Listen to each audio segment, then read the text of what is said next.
Thoothukudi Sterlite ஆலைக்கு எதிராக மக்கள் போராட்டம் மேற்கொண்டு வரும் சூழ்நிலையில் சிப்காட் 2 தொழிற்பேட்டையில் அமைக்கப்படுவது ஸ்டெர்லைட்டின் புதிய ஆலை என்றும் இதில் விதிமீறல்கள் இருப்பதாகவும் புகார் தெரிவித்திருக்கிறார். ஆலைக்கு எதிராக வழக்கு தொடுத்த சுற்றுச்சூழல் ஆர்வலர் ஒருவர். தகவல் அறியும் உரிமை சட்டத்தில் அவர் கோரி பெற்ற தகவல்களின் அடிப்படையாக வைத்து அவர் எழுப்பும் குற்றச்சாட்டுகளை தற்போது பார்க்கலாம்.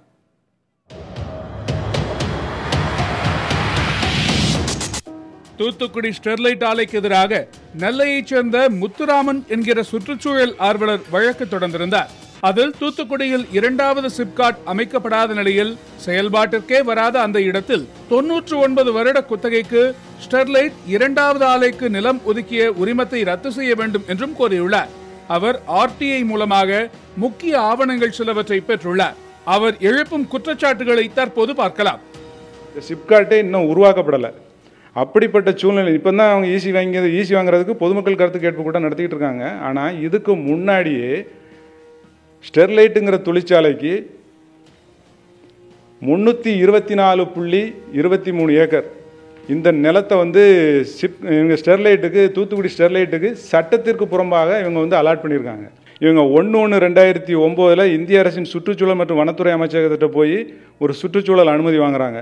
நாங்கள் இதை இன்னும் ஒரு 1200 நாங்கள் விரிவாக்கம் பண்ண போகிறோம், எங்களுக்கு அதுக்கு அனுமதி கொடுங்கன்னு சொல்லி 2008 ஏப்ரல் 2008 மனு போட்டு 1/1/2009 அதுக்கான அனுமதி இந்திய அரசின் சுற்றுச்சூழல் மற்றும் வனத்துறை அமைச்சகத்தால் வழங்கப்படுறது. இந்த அனுமதி தான் இவங்க இன்றைக்கு வரைக்கும் நாங்கள் வச்சுருக்கதா சொல்கிறாங்க. இந்த அனுமதி 31/12/2018 வரைக்கும் இப்போ வேலிடாக இருக்குது அப்படின்னு சொல்லி தான் இப்போ இந்த ஸ்டெர்லைட்டை அந்த 2வது புதிய தொழிற்சாலையை 2வது சிப்காட் 2வது தொழிற்பூங்காக்குள்ளே அவங்க அமைச்சிக்கிட்டு இருக்காங்க. இது 1/1/2009 வாங்கப்பட்ட ஈசி காப்பர் பிளான்ட்டை புதிய காப்பர் பிளான்ட்டை எங்கே போட்டுக்கிட்டு இருக்காங்கன்னா இந்த லேண்டில் தான் போட்டுட்ருக்காங்க. இந்த லேண்டில் அமைச்சிக்கிட்டு இருக்காங்க. இதுக்கு சுற்றுச்சூழல் அனுமதி 1/1/2009 வாங்குறதா சொல்கிறாங்க. நிலம் வாங்குறதுக்கு முன்னாடி இவங்களுக்கு சுற்றுச்சூழல் அனுமதி எப்படி கிடச்சி, யார் கொடுக்க? அப்படி கொடுக்க முடியுமா?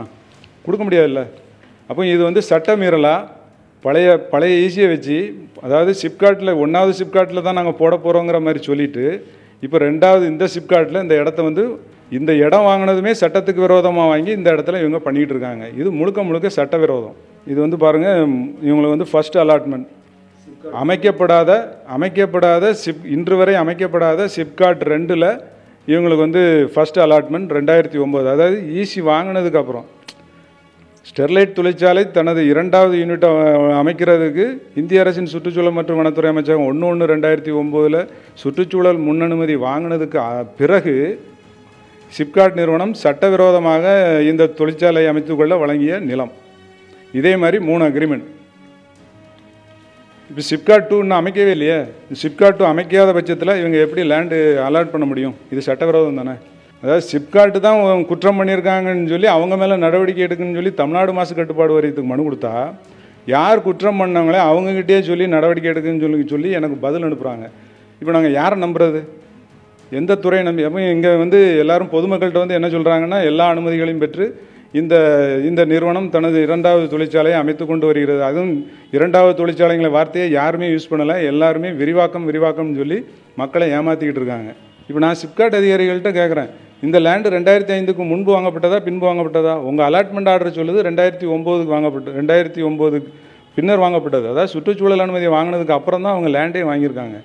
அப்படி இருக்குன்னு அதுவும் சிப்காட் அமைக்கப்படலை. இன்னும் அமைக்கப்படாத சிப்காட்டில் 2009க்கு பிறகு இந்த நிலம் வாங்கப்பட்டதுன்னு சொல்லி நீங்கள் சிப்காட் நீதிமன்றத்தில் அறிக்கை கொடுத்துருந்தீங்கன்னா இன்றைக்கி அந்த வழக்கே தள்ளுபடியாக இருக்காது. அந்த நிலமே வேறு மாதிரி ஆகிருக்கும்.